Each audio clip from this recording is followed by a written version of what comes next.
Welcome to the Fitness Plus Technology Podcast for club owners, operators, and fitness professionals. Each week, host Bryan O'Rourke brings you an expert interview with a global influencer at the crossroads of fitness and technology. You gain the insights, tools, and inspiration you need to stay connected to the pulse for what matters most for your business in the age of exponential technologies.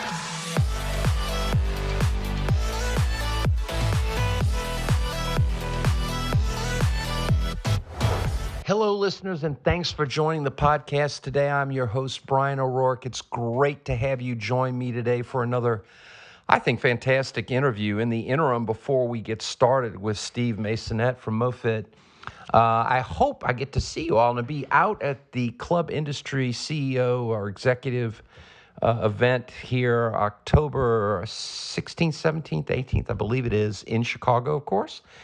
I'll be on a panel talking about tech, and if you're there, please stop by and say hello. I'd love to catch up.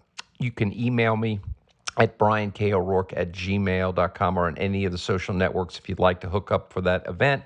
Also, at the Fit Nation event at the end of October in Amsterdam, one of my favorite cities in the world, with our friends from Virtua Gym.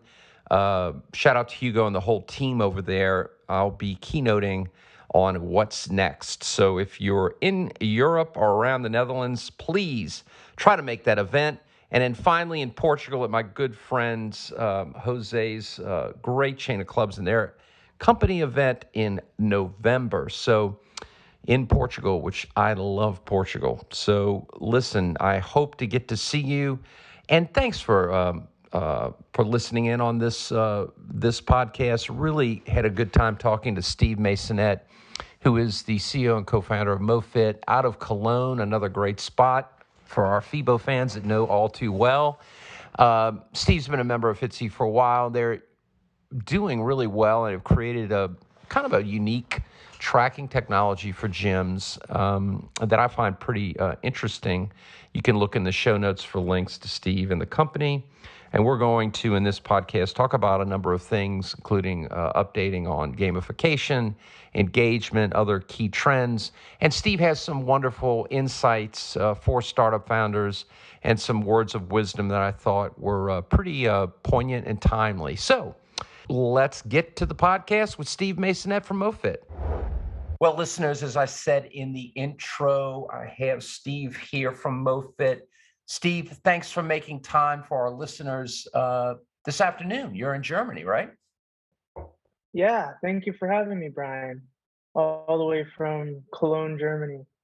And so we were together in Munich at the event in November, wasn't it, where I saw you there? Correct. Yeah, Fitness Connected. That was one of the first in-person events after Corona. It was exciting. Yeah, it was good to see you there and to speak at the event. Had a lot of folks there. It was a great event. I know Ralph and the group there that put it together. So a great group. Great group of guys. Yeah, great. And now MoFit, and I've been following you for a while. Of course, you're a member of the Fitness Industry Technology Council. We've been involved in giving you some feedback for a while now, which has been great. Tell me a little bit, and for the listeners, tell us about your view on the challenges you see with technology in gyms and how that might have led you to begin with your co-founder the MoFit journey. Tell me about what you think those challenges are when it comes to tech, Steve. Yeah, well, I feel like the industry is starting to wake up to that realization that it's quite behind many other industries. And that's what I came to a realization back when I came up with the idea of MoFit. I realized that all the gym was providing me with was access to equipment. Beyond that, I had no digital touch points beyond maybe a newsletter that I didn't pay attention to.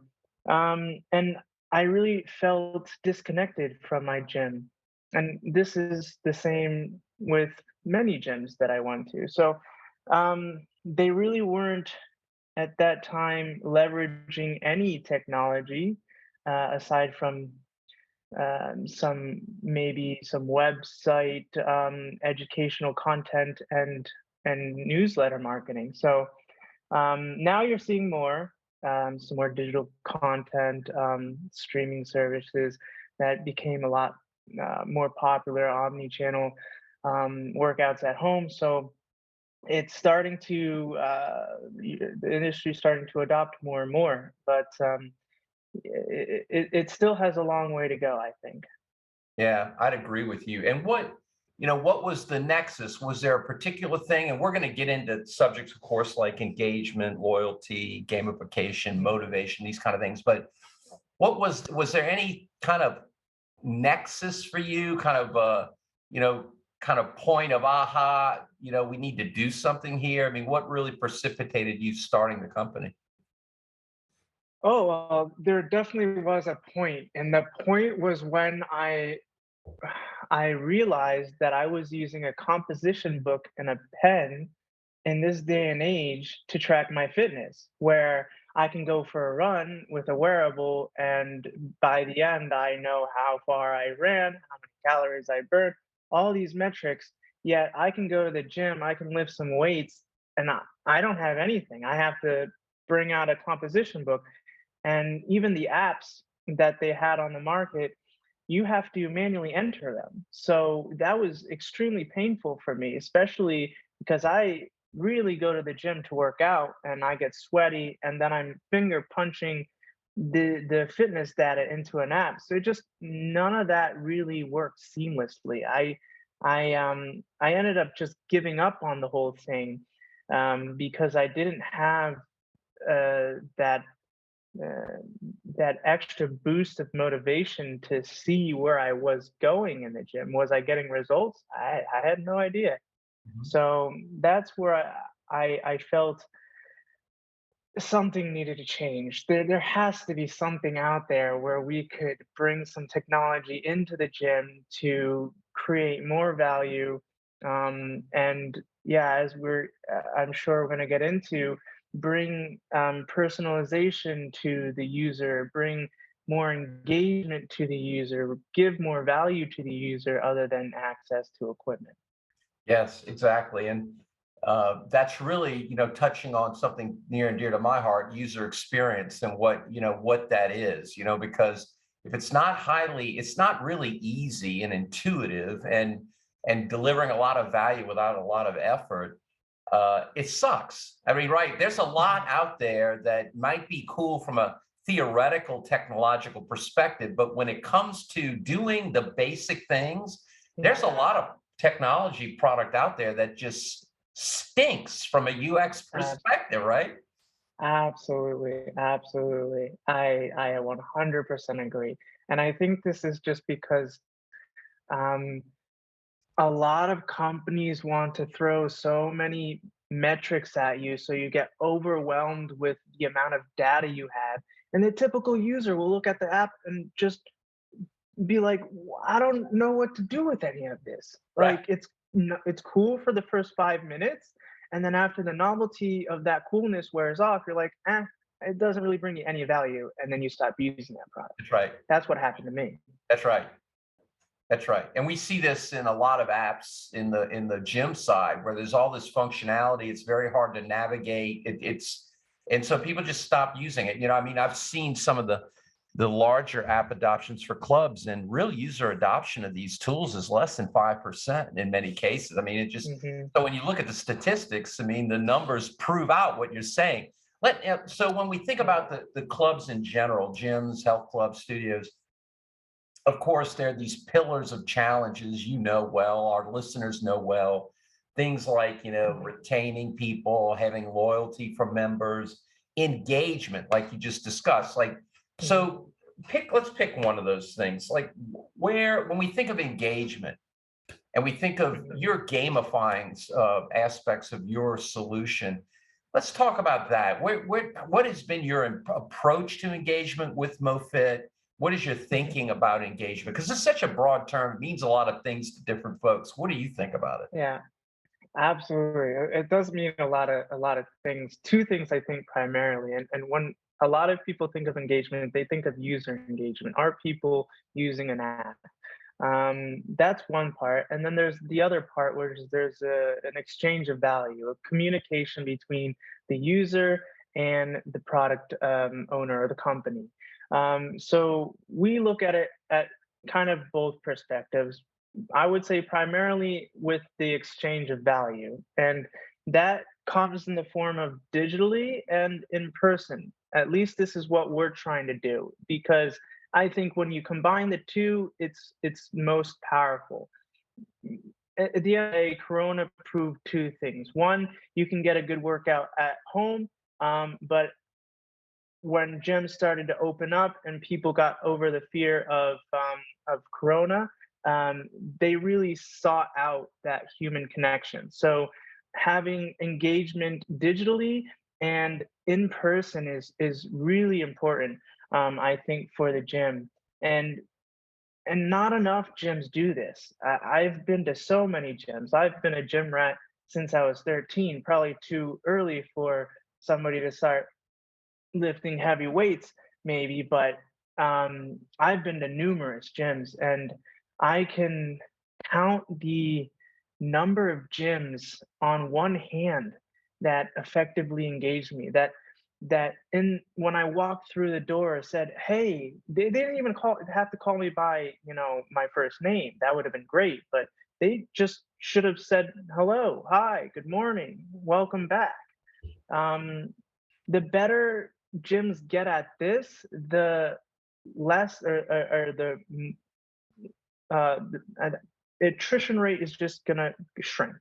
The better, in my opinion, the better gyms get at engagement, the more emotional connection gym members are gonna have with that gym. It's just, for me, a little bit of common sense. If I feel a emotional connection to the receptionist, or the gym staff, if I know them by name, if they know me by name, I'm less likely to quit, because I feel more part of a community. I feel they care about me. They know who I am. I'm not just a number, little membership for them. I'm a person. So that's really important when it comes to engagement. Absolutely true. And Dr. Paul Bedford's done a lot of studies on this to prove out what you're saying. I know Blair, our colleague Blair at MXM. I mean, there's a lot of data to back up what you're saying. But it's so interesting as what a challenge doing these Yeah, basic things. And with the labor challenges now, Steve, I'm seeing it yeah, getting yeah. worse, right? It's getting harder, right? It has always been hard, and I can't blame gyms, because it was always a hard problem to solve. And yeah, like you said, now it's even harder because there's less people that gyms have to engage in their strength. And that's where technology comes into play. There's technology out there that could enable teams to better engage their member base digitally at first, but some tools should have the ability to alert the gym staff on occasions where they can better engage a certain member or a certain member group. This is what technology can do these days, and this is what gyms need to leverage if they're going to solve the human capital problem. Absolutely. Well, let's talk about motivation. You mentioned before, and I've, of course, a lot of colleagues, Jan Middelkamp has written extensively on this. Other people in the space have written on this and have a lot of, thoughts about the various psychological theories of motivation, et cetera, in our space. Mhm, A lot of people say we're really in the motivation business. But again, mhm. user experiencing being what it is, motivation's like that next level, right? I mean, where are the barriers and the problems that have existed in motivation for clubs heretofore? Well, like you said, there's just so many interpretations of it, so many different opinions as to how to motivate somebody or what is motivating, and that's right there, that's the key, is knowing what motivates your members. You're that much closer to, well, motivating them, right? So I think that's the starting point, and a lot of gyms don't even do that. They don't know why I signed up for a gym membership in the first place. Knowing that key piece of data um, can really make the difference between me quitting and me continuing going after it.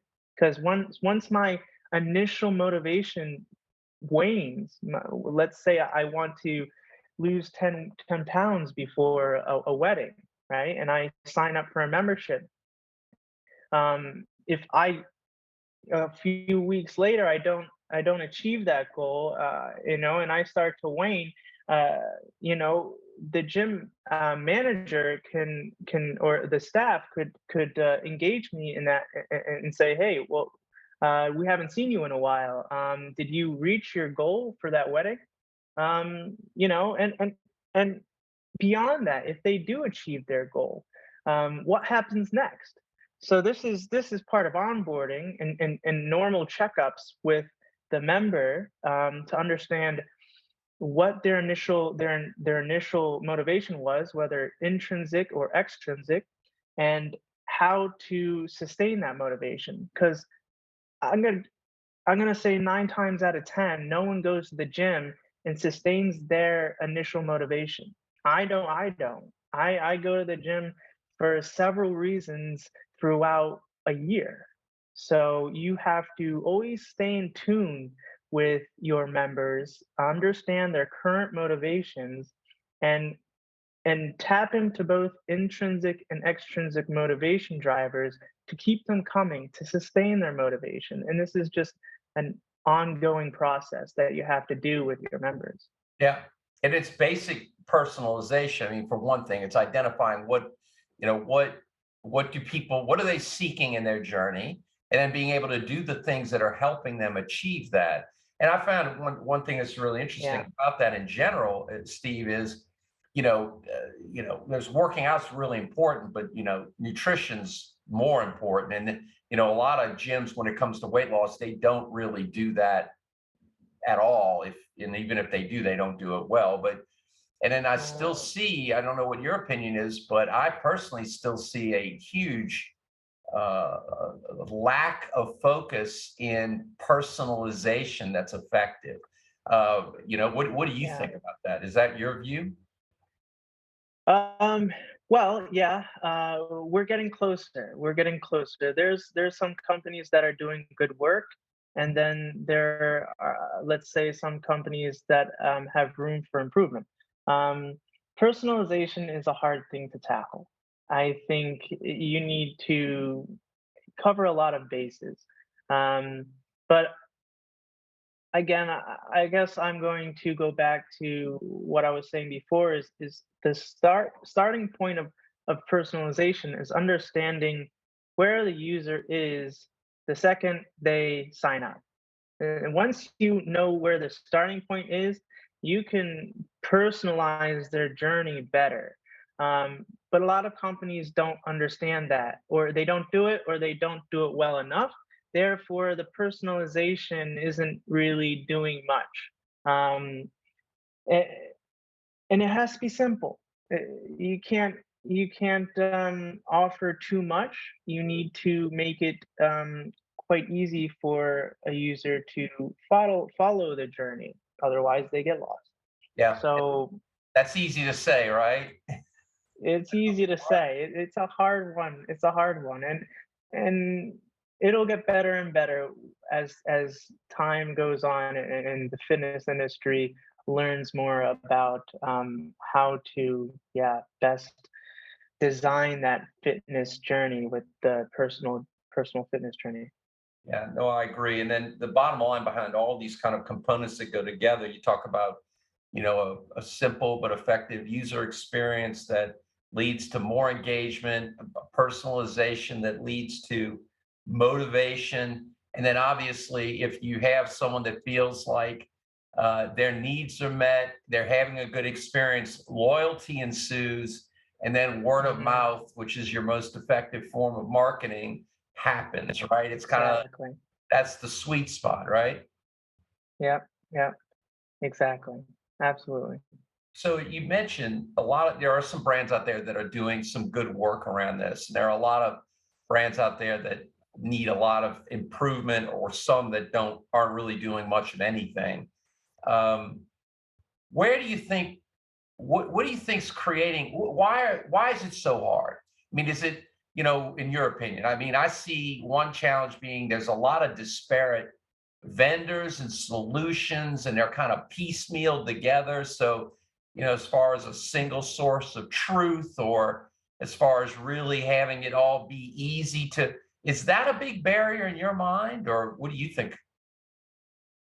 That's a hard question to answer.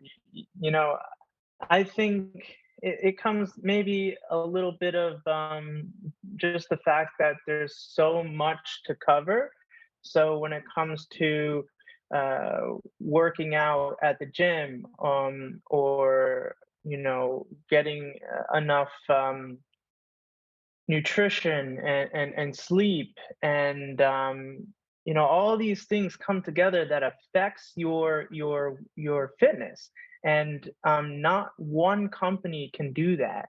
So to bring all that together in a very personalized way is going to require a lot of companies to start working more nicely together, and to have that transfer of knowledge, and say, hey, this is working for us, try this with your users. We can do a seamless integration, being on the same page. If one company thinks solution A is better done this way, and another company thinks, well, it should be done this way, then an integration doesn't make sense, because you're telling the user two different things. So the experience is going to be different, and that is sort of, the fitness industry in a nutshell. Sometimes is you're going to have one trainer saying this and another trainer saying that. So a lot of it is getting on the same page as an industry. And when it comes to technology, it's understanding um, uh, the user, and getting on the same page when it comes to what solution we're bringing, and making it the same, yeah, on the same level.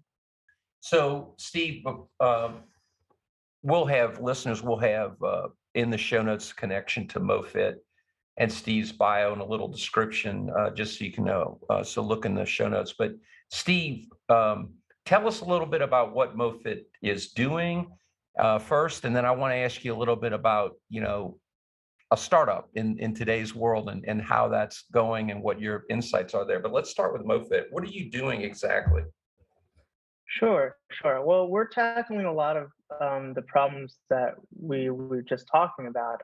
So essentially, what we're doing is we're making it really easy for you to track your fitness in the gym, and so you don't have to manually enter any of your fitness data. You can go to the gym and leave, and have a digital summary of what you just did, from free weights to cardio to functional equipment, sort of like what you could do right now with a running app. So we're making the gym fitness tracking experience very accessible to everybody, and easy enough so everybody would want to do it. And beyond this, we're creating a community around it. So what we really believe is that once people have a solution that's so easy to use, the question is why not? Then they'll start tracking their fitness, and then they'll start seeing results sooner than they would if they step on a scale or look in the mirror. So this also plays into their motivation, because a lot of people, especially these days, lose it quicker than ever. It's a world of instant gratification these days. You can go on Amazon and get something delivered in one day. You can go on Netflix and stream an entire series in one day. So everything's about instant gratification, and we want that with fitness too. And we're trying to do that for fitness. We're trying to make you see your progress sooner, so that you're motivated, and then we're going to give you those external motivators, like gamification, some gym leaderboards, and features like this, to connect you with the community, to keep you working towards your goals. And what's really special about it is, uh, you're going to be connecting with people in your gym. So your staff. Your staff's going to have the opportunity to date, but hopefully eventually in person as they get to know you, as you engage with this app and you engage in communicating with other members. So it touches on a lot of these points, and yeah. So basically, in a nutshell, we're trying to make the gym smart and help gym operators better engage their users. And fun, I don't know if some of your listeners know this, but um, actually 60% of gym members are not engaged at the gym. So the 40% that are engaged are are going to classes, and they're doing personal training, but the majority, the 60%, are literally left to fend for themselves. 60%, that's a huge portion of of your revenue, and you're not engaging them with your products and services. So with our app, this is what we're trying to. These are the customers we're trying to engage. So, and that's great. Thanks for sharing that so well. So, tell us about, for the listeners, tell us about the startup environment. You've been in this business now for how long? And then what has that been like? What advice would you have for people thinking about doing a startup in the fitness space and tech? Can you give us some insights and pearls of wisdom? Um, well, there's a lot of lessons learned for any startup founder. Specific to the fitness industry, I would start by saying get to know the market. I mean, this is with any industry, but get to know the market, get to know who are the key players, understand who are the influencers, and uh, markets or industries like fitness, where everyone knows each other. It's really a tight knit community. You need to you want to really get into that community and know who to talk to, who's going to get you from point A to point B. So it's really understanding the people in your industry. Um, and as far as just in general uh, startup advice, anyone seeking to start their own company, I would just say the the best advice I can give is probably, um, don't think small. A lot of people are going to limit uh, what they think you should do, they're going to tell you. People that have been in the industry, they're going to tell you, well, this is how it's always been, this is how I think it's going to work. But what's really special about somebody that's coming from outside the industry, a new fresh mind, is that fresh outlook. You see things differently, and this is what's going to change the industry, create a category, and that's what's attractive. That's what is really going to create the most value, is when you bring to market a product that changes the way things are done in a certain way. It's great feedback, Steve. I really appreciate you making time. And as I said, listeners, in the show notes, you can check MoFit out. I'll have Steven's LinkedIn profile connection as well, and some notes around the business. Steve, I want to thank you so much for making time, and it's been a pleasure getting to know you the last few years. And we wish you continued success in your journey for MoFit. Thank you, Brian. I really appreciate your kind words and having me on this show. Really appreciate it. Thank you for talking to me. Thank you. Hello, listeners. This is Bryan O'Rourke, and thanks so much for listening to the Fitness Plus Technology Podcast. The podcast is made possible by the Fitness Industry Technology Council, a consortium of global brands working together to enhance the adoption of technologies in the fitness space. Our company, Videri Ventures, which is invested in Vertimax, Montezuma, Gold's Gym, Houston, Texas, and Fitness 24/7 Thailand, also underwrites the podcast, along with our service companies, Integris Advisors, Moon Mission Media, and others. Please feel free to share this podcast with your colleagues. And if I can be of any assistance to you, don't hesitate to reach out, bryanko'rourke@gmail.com, or find me on any of the major social networks. Have a great day, and thanks for listening.